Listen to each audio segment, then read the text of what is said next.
Assalamualaikum warahmatullahi wabarakatuh. Selamat pagi adik-adik semua. Nah, di video kali ini Ibu akan melanjutkan materi kita tentang teks cerita pendek. Nah, kemarin kita sudah belajar tentang pengertian cerita pendek, unsur intrinsik dari cerita pendek, unsur ekstrinsik dari cerita pendek, dan unsur kebahasaan dari teks cerita pendek. Nah, selanjutnya kita akan bersama-sama menyusun teks cerita pendek. Nah, di video kali ini Ibu mengharapkan adik-adik semua nantinya bisa membuat teks cerita pendek ya, minimal yaitu 3 halaman saja. Jadi, setelah Ibu jelaskan langkah menyusun teks cerita pendek, tugas selanjutnya adalah adik-adik membuat teks cerita pendek ya. Nah, Ibu ingatkan kembali, cerita pendek adalah tulisan berbentuk cerita yang merupakan imajinasi penulis yang mengisahkan tentang seorang tokoh pada satu situasi. Nah, jadi di cerita pendek ini diharapkan adik-adik menulis cerita pendek dengan satu situasi saja. Maksudnya apa, Bu? Maksudnya adik-adik menuliskan satu konflik saja ya. Jangan bertele-tele dan jangan membuat cerita yang konfliknya berlebih sehingga jadinya seperti sinetron ya. Nah, bisa saja nanti adik-adik menulis beberapa cerita atau beberapa masalah konflik yang banyak itu nanti bisa dijadikan novel. Tapi untuk kali ini Ibu hanya meminta kalian untuk membuat cerita pendek ya. Nah, berikut ini adalah langkah-langkah menyusun teks cerita pendek. Yang pertama adalah menentukan tema. Yang kedua, menentukan sudut pandang. Yang ketiga, menentukan tokoh dan penokohannya. Kemudian yang keempat adalah menentukan latar.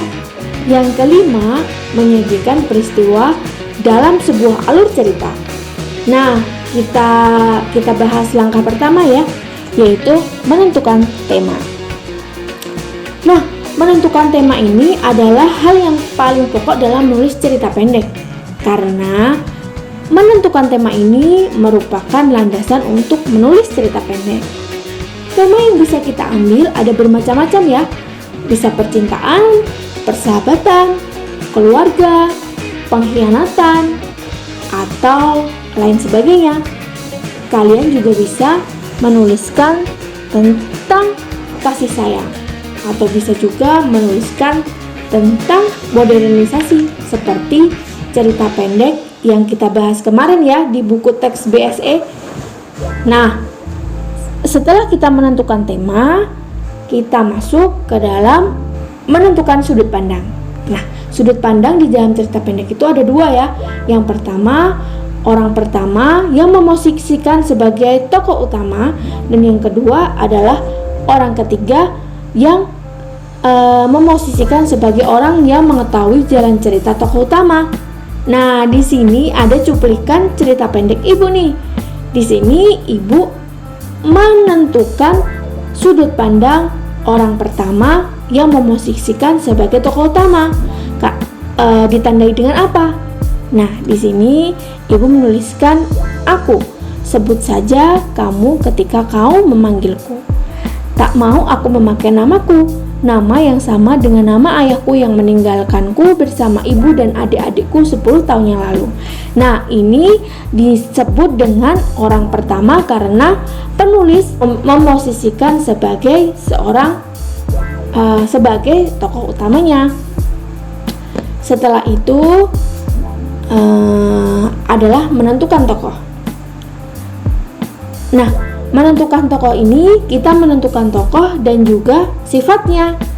Di sini Ibu ada 9 tokoh yang tokoh utamanya adalah cantik dengan sifatnya patah semangat, tidak pandai, sabar, bekerja keras dan gigih. Kemudian ada Bu Susanti, bukan Bu Susanti guru PPKN ya. Jadi ini adalah nama yang tidak sebenarnya. Di situ sifatnya adalah lembut, inspiratif, baik hati, tidak membedakan murid.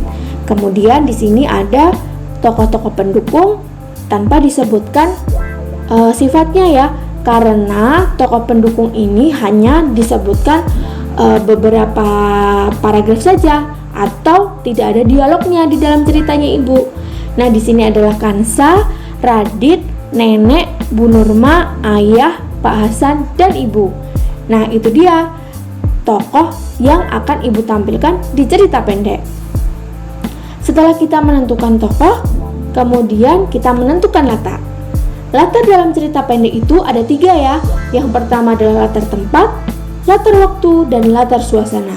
Nah, tempatnya ini itu ada beberapa latar yang Ibu tuliskan di cerita pendek itu. Yang pertama adalah di rumah nenek, yang kedua di sekolah, dan di bandara. Kemudian waktunya itu Ibu tidak menspesifik waktunya siang hari atau malam hari, karena di situ Ibu hanya menuliskan waktu pada saat si cantik ini berusia 12 tahun dan pada saat si cantik ini berusia 22 tahun. Kemudian suasananya apa? Suasana dari cerita Ibu ini sedih ya, karena di situ itu menceritakan si cantik yang selalu ditinggalkan oleh keluarganya dan juga Bu Susanti, guru yang sangat baik hati di sekolahnya. Setelah kita menentukan latar, kemudian kita menentukan alur. Alur itu bisa alur campuran, alur maju, ataupun mundur. Di cerita pendek Ibu yang berjudul Cantik, Ibu menentukan alur yaitu alur campuran, karena Ibu menceritakan 10 tahun lalu ketika Cantik berusia 12 tahun dan pada masa sekarang yaitu ketika Cantik berusia 22 tahun. Nah, setelah menentukan alur, kita kemudian menulis ceritanya. Nah, ini dia cerita dari Ibu.